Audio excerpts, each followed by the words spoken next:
And so I think we need to take a deep breath, come back to our human experience of what do we really want in life?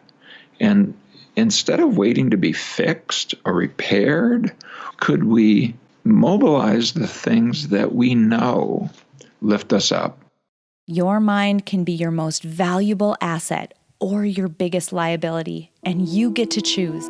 This is the Building Psychological Strength podcast, where we explore ways to build resilience, build confidence, and make our minds work in our favor. We draw from the fields of psychology and life design to help us intentionally create a rock-solid mindset upon which a vibrant life experience can be built. My name is April Seifert. I'm a psychologist, a life design strategist, and co-founder of Peak Mind, the Center for Psychological Strength. Each week, I'll introduce you to an expert, a concept, a technique, or a hands-on practice that will help you build psychological strength in your own life. These are the tools to help you thrive.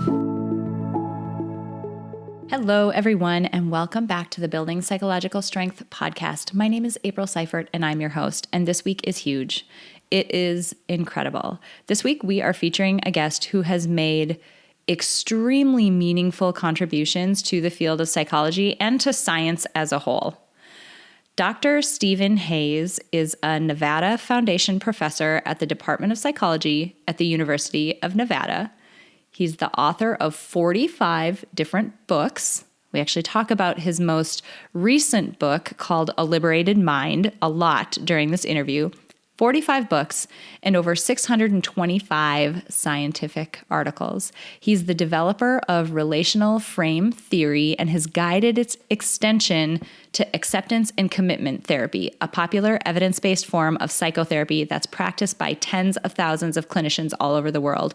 We talk a lot about acceptance and commitments therapy and also acceptance and commitment training, which is ACT, the acronym for his therapeutic approach, but applied more on a day-to-day basis.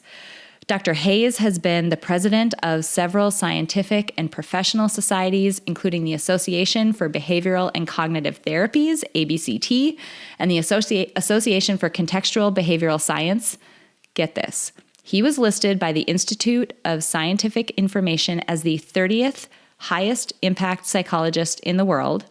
And Google Scholar citations put him among the most cited scientists in the world. He's received the Lifetime Achievement Award from ABCT, and he's a fellow of the American Association of the Advancement of Science. I could go on and on. We are so fortunate to have Dr. Hayes on the podcast, and even beyond his accomplishments that you could write down on a piece of paper. Beyond that, there is so much value and so much detail and actionable detail in this episode. It's one of the best that we've ever released.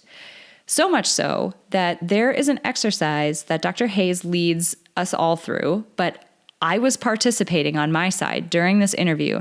It's toward the end of this episode.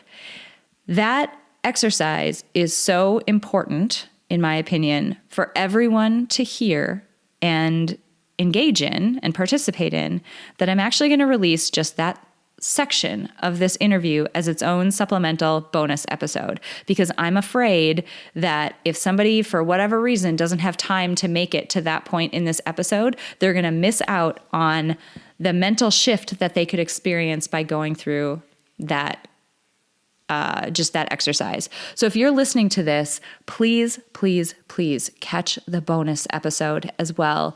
Sit down in a quiet place and go through that exercise. I was crying on the other side of the microphone while he was leading this exercise because there was a connection and a shift that was made in my mind that I have never connected before, not once. And I've been working on this issue that I had in my mind. When he led us through this exercise, I've thought about that issue and worked on it for years, intentionally. And there's a connection that I never made. And it just broke me in that moment. It was just incredible. I want everyone to experience the power of that exercise. So again, if you have not caught, or if you aren't sure you can catch this entire episode, please do not miss that bonus episode with just that exercise in it, because it's incredibly powerful. Before I jump into this interview, I need to let you guys know we are very close to shutting down our $1 for your first month in the Peak Mind membership offer. If you want to get into the membership and you want to try it out at a very, very low barrier to entry, now's the time to do it. We have amazing things coming toward the end of the year. I can't say what they are. Our members know what they are. I'm so excited. But amazing things coming. So if you're on the fence and thinking about it, now's the time, friends. All right, without further ado, it is my privilege to share with you all our conversation with Dr. Stephen Hayes, the founder of Acceptance and Commitment Therapy and author of the brand new book, A Liberated Mind, How to Pivot Toward What Matters. Well, Stephen, I am so thrilled to have you here for this episode of Building Psychological Strength. This is such a treat to have someone who has not only your background, but who has made such an impact in the field of psychology like yourself. So thank you so much for being here. Well, thank you for inviting me, and I'm looking forward to our conversation. So I've been digging into your work quite a bit as of late. You know, my co-founder in Peak Mind, Ashley Smith, has been following you for quite a while, given the fact that she is a clinical psychologist and uses a lot of your work in her practice with her patients. And it's just amazing to see so many areas of psychology that, I don't know, I guess when I was studying in graduate school, seemed so disparate and seemed like they weren't coming together into a whole. It seems like they are with your work. So this is amazing to get to chat with you. Can you give us just a little overview of the work you do and in particular, some of the therapy modalities and approaches that you've developed? Yeah, I'm known for, on the psychotherapy side, for acceptance and commitment therapy. When we're using it outside of psychotherapy, we call it acceptance and commitment training. And either way, it's called ACT. And what that is a collection of acceptance and mindfulness methods and commitment behavior change methods that target this central concept that we call psychological flexibility, which is at the core of this new book, A Liberated Mind, that just has been out a few weeks, that sort of summarizes my personal story, that science story. And what we've done over the 40 years that I've been working on it is to try to dig down to what are the actual sequences of change that make a difference in people's lives, positive or negative, and how you can kind of learn from the negative to find what's inside that's useful in taking it towards the positive. I kind of say that we're trying to get to the 20% of what you do that makes 80% of the difference. Mm-hmm. And it sounds arrogant, but we think we've partially cracked the code. We've spent enough time in a large enough body of work, more than 3,000 studies, 315 randomized trials, these kind of geeky science ways of talking about it. But when you have a large worldwide community work for decades, things happen, and we've learned that you can take these things that you do that take you into a cul-de-sac in terms of how your life unfolds, or tends to narrow your life and make it more rigid and less able to be the kind of person that you want to be and live the kind of life you want to be. And if you can find what's inside that, which is a motivation, that is not just what your mind's telling you you need to do, but it's really the deep yearning that's underneath the things you do, even that don't work. You can, through modern science, but frankly through echoes of things that have been in our culture from beginning. I mean, they're part of our wisdom traditions, our spiritual traditions, our deeper clinical traditions. You can take those yearnings, those what you really want, and instead of just letting your problem-solving mind take you in the wrong direction, you can pivot that energy in a new direction. Excuse me. So then what happens is that this psychotherapy method starts turning into a resilience and strength method. And part of what's exciting about the ACT work is that about 40% of the work is on things that you'd think of. You think of clinical psychology, anxiety, depression, substance use, things like that. But then about 40% of it is on behavioral health issues like dieting or exercise or stepping up to the challenges of physical disease. And then about 20% is on just social, transformational kinds of things like running a business, having relationships that work, dealing with stigma and prejudice, producing better cooperation, succeeding at sports and games. Just so we've taken the time to try to get down to what you actually do that gets in your way and what you can do instead that would move you towards what you really want. And because of that long science-based journey, we're here ready to put some things into the modern world in a slightly different way than just the way that they've already been here with our wisdom traditions, clinical traditions, spiritual traditions that I think allow you to do some things maybe that are the kind of things that might otherwise take a lot of effort and a lot of time and a lot of trial and error. And not everybody can afford to do 10-day silent retreats. But you can do a 60-second exercise that might carry a little piece of what you'd find in that 10-day silent retreat. And I'm not saying they're the same thing. I'm just saying that when you keep your eye focus on what lifts people up, sometimes you can find things that are broadly useful. And that's what we think we've found in ACT and the underlying psychological flexibility model.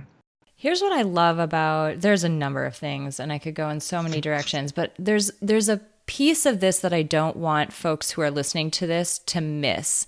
As you were talking about ACT, right? You made the distinction or just the nuance under, we have acceptance and commitment therapy. That's what you would lean on if you were in a therapeutic context with someone. And then we have acceptance and commitment training. And that continuum is one that I want to make really clear for people, that so many times I think it lay people and people just who, are just going through their daily lives might not realize that so much of what the field of psychology has to offer applies well outside the context of therapy. And I don't want to put therapy down because it's a beautiful tool and it's a beautiful practice that we have. I've, been myself multiple times in my life and it's been transformational and wonderful. But day to day, when we're not in a situation where that's necessarily what we need, there's still a continuum there. And there's still a degree to which the underlying common tools and techniques would help us live a better life day to day. So I don't want people to miss that continuum that you're alluding to there, because it is more than just the field of psychology is more than just, what happens behind the closed doors of, a therapy session. Actually, one of the kind of tragedies, I think, of the modern world is that behavioral scientists are not necessarily looked to when we start thinking about the problems that we face. But if you just stop and think about, what are the top 10 problems? Just pick them. And people have different lists.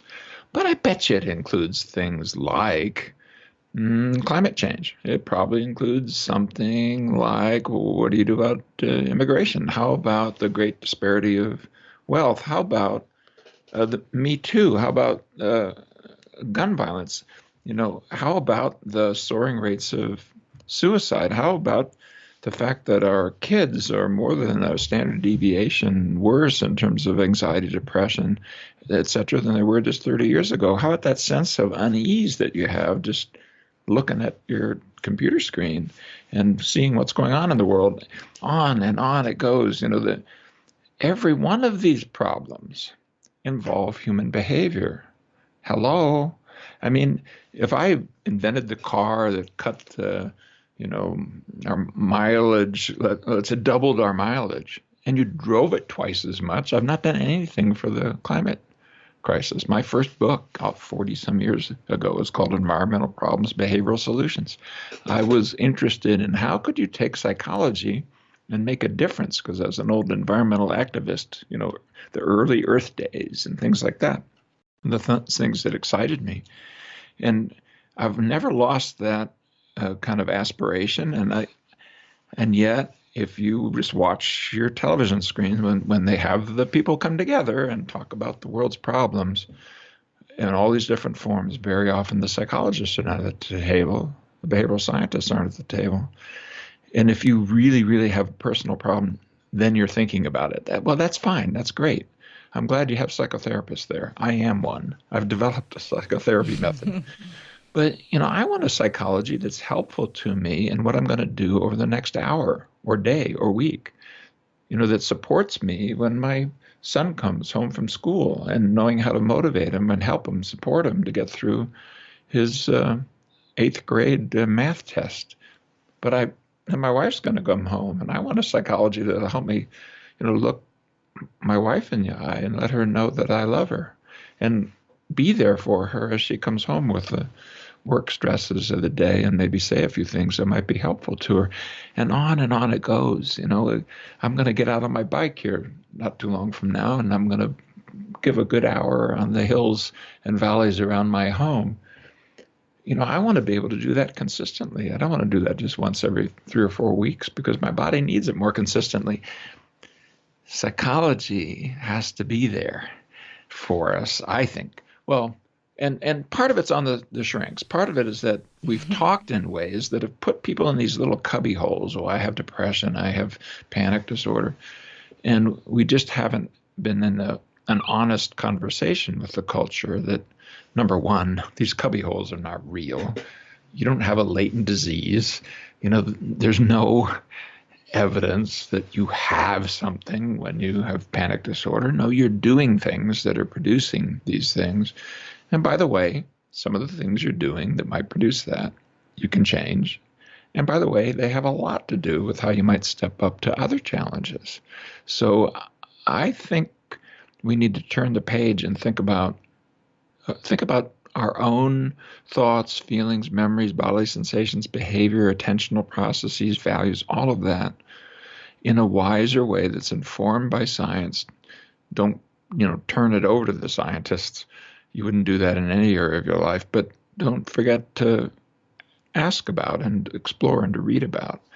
If you read this book, A Liberated Mind, it's kind of, as I say, the science story and the personal story, but you go to the back of it, and I've got everything that I'm talking about in there is evidence-based. Every single thing is documented with research, and the public has a right to demand that. There's so many voices out there saying, I got the solution.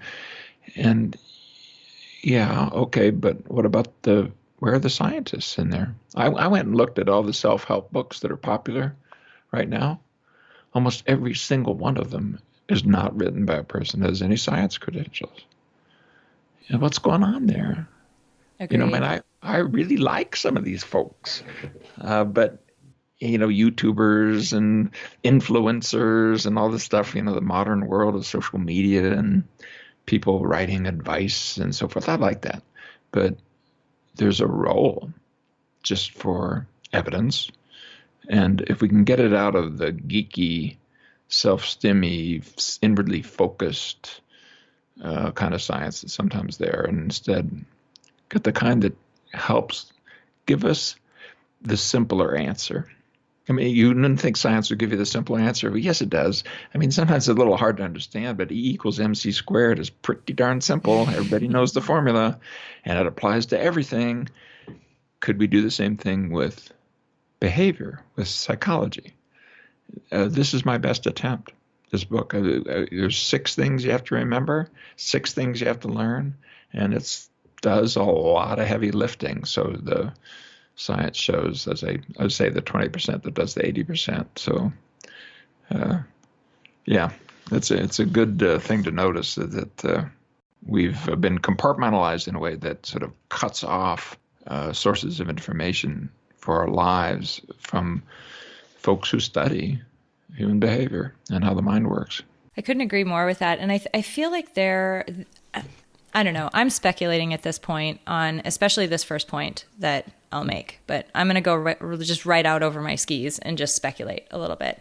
Go for it. You mentioned, how much anxiety, we'll take that for an example, how much that's increasing and how many more people are even willing to say that they're experiencing anxiety, but certainly are seeking help for it and et cetera. I think as things become more common, we start to think of them as, I hate using the word normal, but kind of as normal. So everyone should feel a sense of dread on Sunday nights when they think about their week ahead. That's just how it is. There's nothing you can do about that. That's just how everyone feels. And this is normal. And ultimately, it isn't. You don't have to feel that way. But some of the feelings and the manifestations of this have become so commonplace that I think that has led to an easy, marketing target for some of these self-help books that don't have as much basis in science. So it's become much more commonplace, and people can point marketing messages at it and, sell a lot of books. So that's kind of point number one. And point number two, you were talking about how science has a role in helping people live their everyday lives better. What I don't think people do, and what I love that you're trying to do with this book, is bridge that gap, right? So Ashley and I talked about when we were at the very beginnings of just what the idea that became Peak Mind. We said, there's all this stuff we learned in graduate school, but you shouldn't have to go to grad school to learn it. Right. And there's so much that she can offer someone when they come to her in a therapeutic setting, but that stuff doesn't just apply to people in therapy. And so that gap it's wonderful that you're bridging the gap between sort of us nerds on the side that, yeah, I'll go dig out a peer-reviewed journal article, but your average person won't do that, but they do deserve to know that information. No, I agree. And, this kind of, and it's not just normalization, but we've done a few other things. We've normalized and especially in the U.S., large quantities of medications to try to deal with these. We biomedicalized it, we not just normalized it. And, over the last several years, we've gone to the point where if people have, let's say, anxiety, depression, et cetera, struggles, something like we're coming up close to 2/3 of the people get absolutely nothing but a prescription. And that just doesn't make any sense. It's not, but you think about the deep message in there. It's almost like there's something wrong with you. And so on the one hand, we're kind of normalizing it's everywhere. On the other hand, we're sort of saying, and you ought to be doing these things, which, by the way, the long-term effects and so forth are not large, and they have, your body starts adjusting to it. I mean, yeah, there's a place for medications, but be careful about high doses for long-term. I mean, any kind of wise consumer would say that. So you got that problem. You got this other problem. We're encouraging people to label themselves and sort of stick the label on their forehead, almost like it's a permanent tattoo. And, if you are in the kind of work I'm in, when people walk in the door, they give you the list of the labels. Oh, I have this, and I have this, and I have this, and I have this. And it's almost like wearing a suit or something. And wait a minute, what do you actually do in there? Or what could you do in there? And that moves off the conversation. And so I think we need to take a deep breath, come back to our human experience of what do we really want in life? And instead of waiting to be fixed or repaired, or instead of just sort of settling into, oh, I guess I've got that, and could we mobilize the things that we know lift us up? And one challenge I would give to listeners is this. Here's the challenge. I think I can prove in the next 2 minutes that you know better than to do what your mind usually tells you to do when you're dealing with anxiety, depression, and things of that kind. And I think you already know what's inside the science that's inside a liberated mind and the work that I do. Can I give them a way of answering this 2-minute challenge? I would love that. That would be wonderful. All right. Think of something that really brings you down, that's painful, like a kind of thing that shows up in your mind that in the middle of the night wakes you up, and it's just old and hard and sticky and filled with pain and struggle. And just think of something like that. It could be a memory, a thought, a feeling, or usually it'd be all those things glued together. Now, look around, nobody's watching you. If you're in a place where you got some privacy, imagine that you're a sculptor and your body is the statue that you're sculpting, and you're going to have people walk through a sculpture garden and they're going to see your outsides. And what I want you to do is put your body in a shape of you at your worst when dealing with that issue.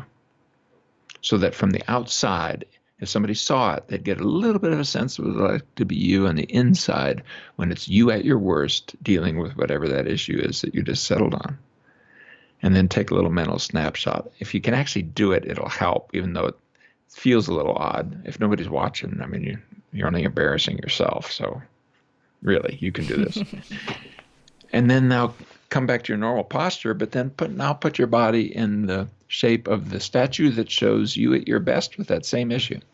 Because there are times when you handle that in ways that you know or allow you to move forward in life in ways that are better than the posture you just showed. So show me your posture with you at your best when dealing with that same issue. Don't change the issue. And actually put your body in that shape. And then take a little mental snapshot. We've done this around the world. We have hundreds and hundreds of pictures of people doing this exact thing with these exact instructions. Here's what happens, you at your worst. Your head comes down, your eyes close, your arms and hands come in, or if they don't come in, your fists go clenched as if you're in a fight. You tend to buckle at the middle. Your legs come in. You may assume a fetal position. You may actually flop to the floor. What are you showing with that? I think you're showing that when you defend yourself, or when you fight, or when you flop, you fail. And that little set of processes are unhelpful to you. But if you look at your body and how you put it into a position with you at your best for that same issue, I bet you your head came up. I bet you your eyes came open. Your arms and hands probably went out. Maybe your fists unclenched. Well, what's the metaphor there? I bring my consciousness to the moment. My hands are free to move. I can do things with them. If you were you might even, we have pictures of people standing up with their legs apart, like almost like this powerful, like superhero kind of. Well, here's what is in a liberated mind. If you are able to open up to your own chatter and pain and bodily sensations, etc. In other words, to treat your insides in a way where your head still gets to be held high and your eyes open, metaphorically, that you can actually see it and be with it in a way that's open. And then if you can allocate attention consciously to what's of importance, metaphorically, like putting your head in a place where you can move and look at what's important, not just looking at the underside of your eyelids or your belly button as you cringe down and do a defensive posture. And if you can move then towards the things that you care about and actually do something around that, and metaphorically have your hands free to reach out, to touch, to do, to change what's of importance there, life opens up. So you already know the answers. The problem is that you've got a problem-solving mind that doesn't, because it's the little voice within that's telling you to run, to fight, to flee, to fight, to flop, to fail. And so we need to learn to rein in this problem-solving mode of mind, which is it's 1,000th as old as these ancient learning processes that are 500 million years old that are feeding you your emotional reactions, your memories, etc. Analytic, judgmental, problem-solving mode of mind is great. I'm glad humans invented it.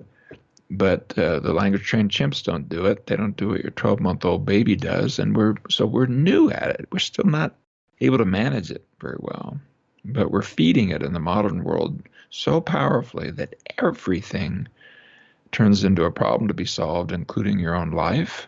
And once you're there, once you're a math problem to your own self, once you need to be fixed before you can start to live, man, you're like cutting yourself off from these powerful motivational yearnings that you have within you to connect with others, to feel, to become competent, to be able to care by choice, to be oriented, to be here, to understand. I mean, you're trying to accomplish some stuff, and you can accomplish it, but not if you just turn your life over to Mr. Mind, because that part of you, will constantly put you into this posture of, I get to live when I'm fixed, when I'm changed, when I'm different, when I'm not like me. Good luck with that. You're going to wait a long time to start living. And your program is on strength and resilience, and it's right there inside your struggles. But and you've got the seeds of it right inside this little exercise. When I've done this with people around the world, they all show, whether you're wearing a burqa or you're in Africa, you're in the US of A, you already know the answer. You just don't know how to mobilize your own psychology around it. And I try to walk through in a Liberated Mind how to do that. But it's not new stuff. It's stuff you kind of know already. Mm-hmm. Life can be so much more than simply going to work and waiting for the weekend. But deep down, you already know that. You know that life can be so much more vibrant. You know you were made for more than just passively going through the motions. You know you can thrive, but to do that, you have to start from the inside out. And that is why I'm so excited to announce that for a limited time, we're offering you the opportunity to join us in the Peak Mind membership for only $1 for your first month. That's right, $1 to join us in the full Peak Mind membership. All you have to do to take advantage of this amazing offer is to visit us at www.peakmindpsychology.com, click on the membership, and enter the code THRIVE at checkout. Think about it. We all know what we need to do to keep our bodies strong. But what about our minds? What if you had the tools to build the psychological strength, confidence, and resilience to help you thrive at work, at home, and in the rest of your life? What if you made the commitment to living your life by design and not by default? All of this is possible. The goal of Peak Mind, the Center for Psychological Strength, is to help you build the mental toughness, flexibility, and resilience to thrive in your life. We draw from the fields of psychology and life design to help you intentionally create the vibrant life experience you know is possible. Through live online workshops, a 24/7 on-demand library, expert interviews, and monthly challenges, our members are building the psychological strength that it takes to thrive through life's ups and downs. And like I said, you can do it too. For a limited time, we're offering you the opportunity to join us for only $1 for your first month. Just visit www.peakmindpsychology.com, click on the membership, and enter the code THRIVE at checkout. Your mind can be your most valuable asset or your biggest liability, and you get to choose. So what choice are you making? Join us in the Peak Mind membership before this amazing offer goes away. It's interesting because you take a different approach than what I think definitely probably the audience listening to this has heard in the past around difficult and painful events or struggle that we might have. You aren't approaching it. It's interesting, the words that you use and the language that you use. It's not, as you said, something that needs to be fixed or avoided or ignored. You can move forward and I love that you say start living right now. That doesn't have to be fixed first. Yeah, exactly. You don't, and your mind tells you, oh, I have to get over it. I have to get past it. I have to get through it. No, you have to get with it. Ooh, dig into that a little bit. What's the difference there? Okay, so let's say, for example, you've had a betrayal. We've all had it, haven't we? Think about these early love relationships where you're betrayed in some way, you're dumped, you're lied to, you're no longer wanted, etc. And of course you want to. It would be nice to remove that pain, right? But don't you kind of want the learning from that? For example, was this the right kind of person to be with? Okay, here's what the data show. If you push down that pain and you push it away, you are more likely to get in a relationship where the same thing happens again. And most of us kind of sense that, and that's what the data show. Who are the people who are more likely to take that painful betrayal? It's the ones who can learn to carry that experience with them.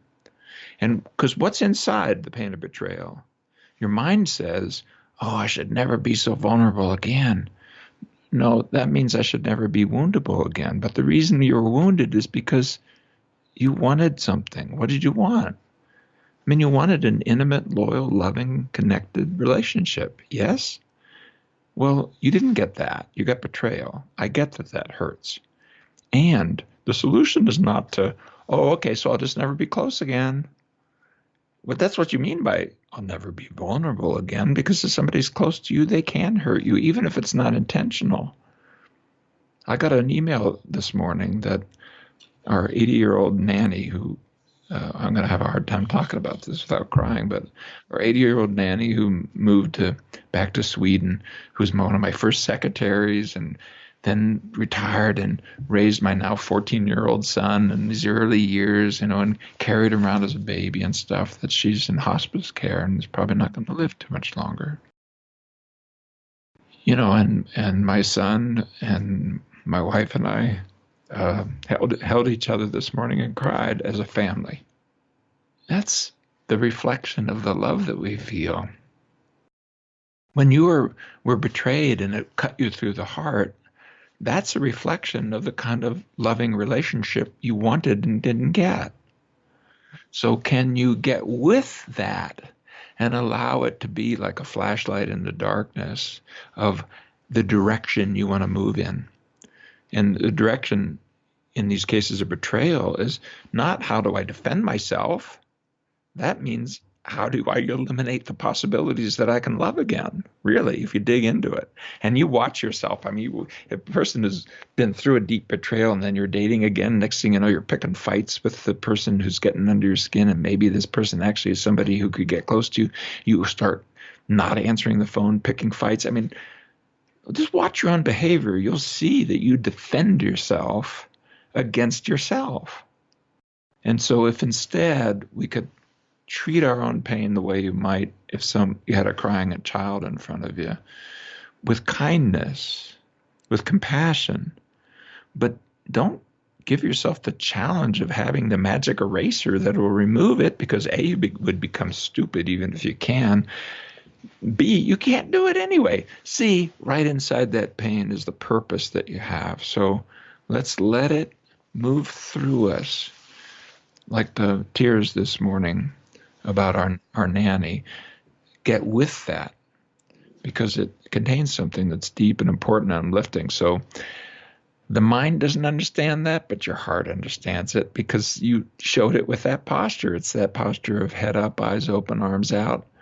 I'm going to embrace myself and the whole of this moment, and then carry all of that forward. And that kind of resilience is what strength is about.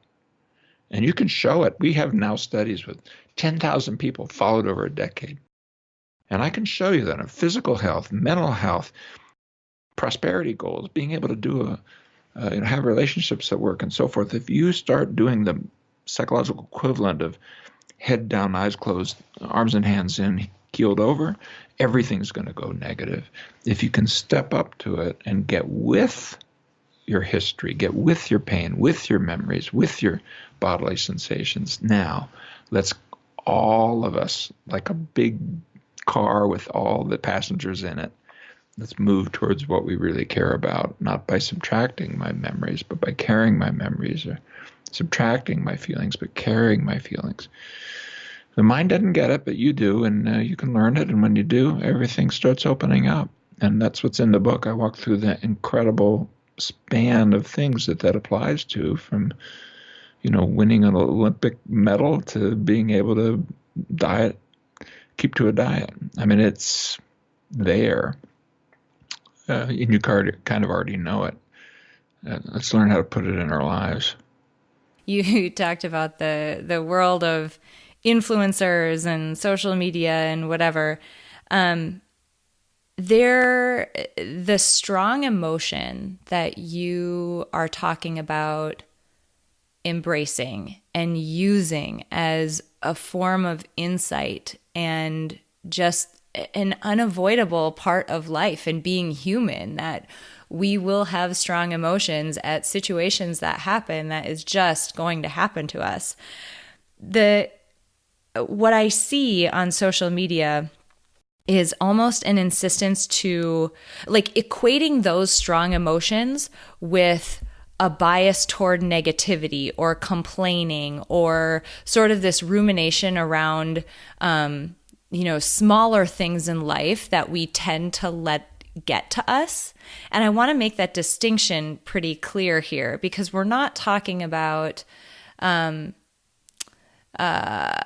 allowing somebody who cuts you off in traffic to be the thing that you focus on and ruminate with. You're talking about real strong emotion that happens as a result of life experiences that are meaningful to us and have some purpose in our lives, like these bigger experiences that, like the one that you shared with your nanny. Yeah, I think we sometimes get advice out there from the influencers and so forth to, kind of it's sort of logical and reasonable, but it's not actually psychologically wise. And if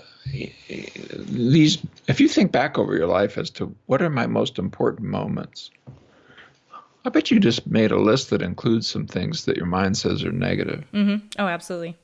Well, yeah. Okay, so what are you going to do with these things that are called negative? And what if we could learn from them, take what's useful from them? What if we could be able to remember them and think them when it's useful, but we can also direct our attention now towards what it helps us see as to what's of importance here and begin to build a life around what we really want. So I think when you do the normal thing that's out there, you try to detect, challenge, dispute, change, subtract, minimize, avoid, you actually have made these so-called negative experiences more central, not less, but in an unhelpful way. So let's say, like, you're talking to a person who has a history of panic disorder. It's part of where this work all came from. And as I spiraled into a struggle with panic long ago, almost 40 years ago, that's how old this work is. But as I did, anxiety became the central focus of my life. Well, that's not useful. That's not helpful. But I had to do it. I kind of turned into a bad cell phone commercial. Am I there yet? Am I there yet? Am I there yet? The answer is always no, because every time I ask the question, my mind is right back of these things that I fear and I'm trying to control, often with a little emotional jolt that sort of told me, oh my God, it's coming back again. I mean, so you can, if we sat here right now, I could probably talk you into nausea. Don't you know that we could do it? Of course I could. I could just ask you to focus on bodily sensations. I won't do it, but I could. In the same way, your mind could talk you into sadness or anxiety and that's fine if you're doing as an actor or an actress or something. You're trying to visit things on purpose. It's not so fine if it's like this almost compulsive mental struggle when you got a life to live and you're ruminating over the entrails of the past instead of taking the lessons on them, opening up to the feelings, opening up to the bodily sensations and so forth, and then directing your attention towards what brings meaning and purpose into your life by the actual actions that you do. That movement, that kind of pivot of taking that energy in that normally stops you and channeling it towards something that moves you, that's a skill you can learn, and it predicts that life will expand. So the normal advice we get in the newspaper and so forth, but not just that, the normal advice that the organ between your ears gives you is so heavily problem-solving oriented at the very same time that the computer in your pocket is giving you more exposure to pain, judgment, and comparison than we've ever had in the history of the planet. And that's a toxic triad. I'm old enough to remember that you couldn't put a picture of a dead soldier in the Vietnam War in the New York Times without a controversy. Now you can take that computer in your pocket and you can live stream mass killings. We're in a different world. And, you turn on the newscast and it'll only too happy tell you the good people and bad people, the right opinions and the wrong opinions. And you'll probably settle inside. If you're a lefty, you'll listen to the lefty voices. If you're a righty, you'll listen to the righty voices. And then you can compare yourself to others and look at their Instagram accounts and feel completely inadequate because your insides don't look like their outsides. That combination is strangling us. And it's the result of our problem-solving mind that we have that computer in your pocket. I want that computer in my pocket. I like my little phone. But I don't want it to, drive me off the edge of a cliff. And psychologically and culturally, we've been doing it, and we're paying the cost in the lives that are being ruined around us. I mean, young people's suicide rates, it's not just self-report. I mean, something's going on that's not healthy. So how do we create modern minds for this modern world when we hurt where we care, and we don't want to eliminate that, but we also don't want to live inside these anxiety, depression struggles? Turns out there is a way to sort of square that circle, to come into the moment in a way that's more open and aware, but it empowers you to be actively engaged in the kind of life that you want to live. And that's the bottom line. Mm-hmm. As we are, wrapping up or getting to the end today, I'm wondering if you can, I know there's so much actionable information in your book. I'm wondering if you can give the folks listening to this even just a couple of things that they can do to start, because there's so much in your work, from pieces of mindfulness and personal values and purpose and so much around it. I mean, you would know better than anyone where the right place to start is to begin doing this work. So I'm wondering if you can give us just a couple of actionable things. Okay. Well, I've been talking a lot about the pain of betrayal and relationships and things of that kind as kind of a metaphor for this larger set.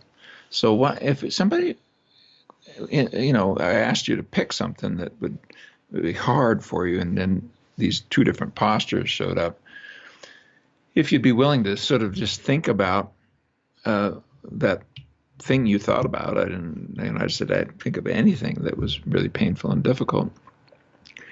See if you can dig down to a single sentence of you at your worst, the kind of things that show up in your mind when you're being led astray, when you're being pulled into this defended place.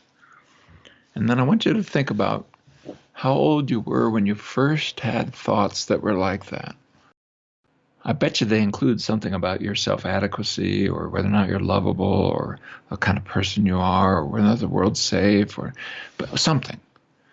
Take it as young as you can. And then take this thing you struggle with, that we've put into a sentence, like I'm a person who, the kind of wagging finger that your mind tends to give you about yourself. Picture yourself at that age. I asked how young you could go. Get as young as you can. Put that person mentally in front of you. That person called you as a younger age. And then say that sentence, but in the voice of the child. Have that child say to you that sentence, that self-critical sentence, like, I'm unlovable. But actually, if you're in a room where you can get away with it, say it in the child's voice. Or, I'm not good enough. Or, deep down there's something wrong with me. Or, I don't know what it is. But take the time to actually picture the kid saying that. What would you do if you're actually in that situation? If a kid at that age were talking that way to you, talking the way you talk to yourself when it's just between your ears, what would you actually do if you were? My guess is you're not going to slap the kid. Mm-hmm. You're probably going to do something compassionate, yeah? Yeah. Actually, now we're both crying on the podcast because I'm over here having a moment. And my question to you is, when did you hit the age where you no longer deserved what you would give to yourself, even as a child? You're probably going to listen. You're probably going to hug the kid. Could you do that to the person in the mirror? Could you treat yourself with the same kind of kindness and compassion that you'd treat a young person who was saying the same thing? And you notice how much harder that is. You get to that, you get in front of the person in the mirror, and man, the wagging finger of blame and shame and criticism and inadequacy just boom shows up as if you can be whipped into health or something, or whipped in, browbeaten into strength. That's not what happens. So that's a kind of little mental example. There's a flip side to this too. Let me ask you this. If you take that sentence, whatever it is, whatever you came up with, imagine that you wrote it on a piece of paper. And what the mind tells you to do is that your life is going to go well when you get rid of what's on that sheet of the paper. But, the nervous system doesn't have a delete button or an erase button. So if it's written, just as an example, will you ever in your life, as long as your brain is still intact, not be able to remember yourself as a young person with thoughts like that? No. So you're going to carry it to your grave, right? Short of brain injury, you're carrying it to your grave. And you kind of would want that, wouldn't you? You don't want to ablate your brain in such a way that you forget what it's like. Okay, so we've written down on a sheet of paper here. Our mind's telling us we can only live when we get rid of it and erase it, but there's no eraser. Here's what I want you to notice. This mental thing that tells you to erase it, burn it, tear it up, throw it away, has a cost. Flip over the paper mentally and write on that side what the now invisible sentence suggests you deeply care about, want, or yearn for. What you value. Oh, that's messed up. Holy cow. Yeah, I'm having a moment over here. Okay, now here's the deal. I'll give you a devil's bargain. You can throw away that piece of paper, but you're going to throw away both sides. You can do it. I don't mean that many people want to do that. They want the bargain of a one-sided sheet of paper where you get to throw away the pain, but you won't throw away what's on the other side, which is the purpose and the yearning, that you wanted something. Mm-hmm. That's powerful. That was such a huge gift to everybody who's listening to this. Like, if you were in your car and you're scared to do it because you might run off the road, man, get back to that point and do this exercise. I'm over here trying to be able to put words together and talk. So I hope everybody takes the time to sit down, get quiet, and actually do that exercise. That was really huge. The reason we call the book Liberated Mind, How to Pivot Towards What Matters, is the metaphor of a pivot is like the energy that's going in one direction, we can turn into another direction, just like the pivot in a hinge takes the energy in a door. When you push it in one direction, the door opens in the other direction. Mm-hmm. So if you take the energy that's inside the I'm not good enough and all the criticism and so forth, and swing it around, it's actually easier because it's just like dancing. You don't dance well if you're a dead stop. You've got some energy inside your misery, and if you can dig down to what it is that you really want and kind of find what's on the other side of that piece of paper, that's a motivator. That'll lift you up. I want betrayal. I want loving, committed, intimate relationships. Social anxiety. I want to be with people. Depression. I want to feel again. Okay, your mind's giving you the wrong answer. That didn't work out, but don't give up on yourself. That yearning is not your enemy. Yearning to feel and belong, to understand, to contribute, to be competent, to be able to choose what's of importance to you. Those basic yearnings are the core of a life well lived. So let's get out of our own way, learn from our mistakes, and channel that energy towards a life worth living. And that's what I try to do inside the book. That's beautiful. As we're wrapping up today, I'm wondering if you can tell us a bit how you think about psychological strength. What does it mean in the context of the work that you do and helping people cultivate it? Well, psychological flexibility is essentially a measure of resilience and strength, of being able to be open, aware, and actively engaged in your life.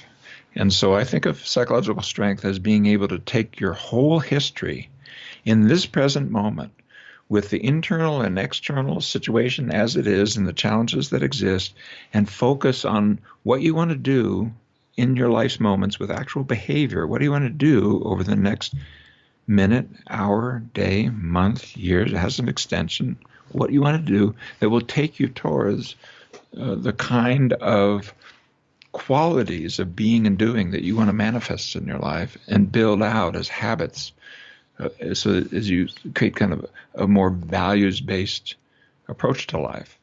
And that resilience, to be able to swing from the challenges towards the opportunities for greater competence and greater freedom, greater able to contribute to your own life and the lives of others. I think that's the core of strength. Strength is, sometimes you think of strength the way we would think of strength of an I-beam. And we even have metaphors for it that are, I think, sometimes a little bit toxic, like stress. I'm under too much stress. I'm going to break. You're not an I-beam. How about we think of you more like a willow tree? Strength is of importance, but it's flexible strength where the winds batter and the limbs move, but you then come back centered and are able to, reach up and grow. I mean, I think strength doesn't have to be this rigid model. It can be the flexible model of strength, the kind of martial arts model of strength, not the I-beam model of strength. And there's a little jujitsu inside the act work and the Liberated Mind of taking energy that would maybe, if you mishandled it, hurt and stop and crush. If you handle it well, it energizes, it motivates, it lifts up. You can have your failures produce successes. You can have your betrayals produce love. You can have your anxiety produce a capacity to feel and connect. And it's there. It's there in the data. Psychology knows a lot about how to do it. It's there in the people that you hold as heroes. Just think of the heroes. Think of people you pick. Like, boy, and I bet you see a model of resilience. If you pick somebody like, Nelson Mandela comes to mind for me, freaking locked in a cage for like a decade, but has the resilience when it comes out to show what he was doing in there. And you didn't have any idea that's what he was doing in there, but what he was doing in there allowed him to put more humanity into his country and culture around the world. Yeah. So maybe we can't be heroes like that, but in our small way, we can show the resilience to our children and our family as we take these challenges and take what's of importance inside it, the kind of lesson inside it that we can use and carry it towards something positive. Not positive just like happy, happy, joy, joy, smiley face buttons. No, positive like the dignified, meaningful journey of love and loss, of effort and slipping and falling, the resilience that comes from one step at a time, again and again, pick yourself back up, take another step. To me, that's strength. That's beautiful. This has been such a pleasure. It is, we're just so grateful that, you've been able to take this time to share your work with this audience. It's, folks who are listening to this, I hope you understand the impact to the field of psychology that Dr. Hayes has made, and just what a treat it is that we've been able to talk with you and get this insight that you've learned from so many years of work and from all of the research that you've done. So thank you so much for being here. We really appreciate it. It was awesome to be here with you. Thank you for the opportunity. It's a simple fact that nearly everyone in the world could benefit from building psychological strength, but not everyone will put in the time and effort to do so. But today you did. Thank you so much for listening to this episode of Building Psychological Strength. Now, if you're interested in building the mental toughness, confidence, and resilience you need to thrive through life's ups and downs, visit us at www.peakmindpsychology.com. Also, if there's someone in your life who could benefit from this episode, please share it with them. And if you yourself found this episode valuable, meaning if you took away even one insight that you can use to build psychological strength in your own life, we would so appreciate it if you would drop us a rating and a review on iTunes. The thing is, the more ratings and reviews we have, the easier it is to get this powerful and important content out to the people who need to hear it. Remember, your mind can be your most valuable asset or your biggest liability, and you get to choose. So choose wisely, my friend. And I'll see you next time on Building Psychological Strength.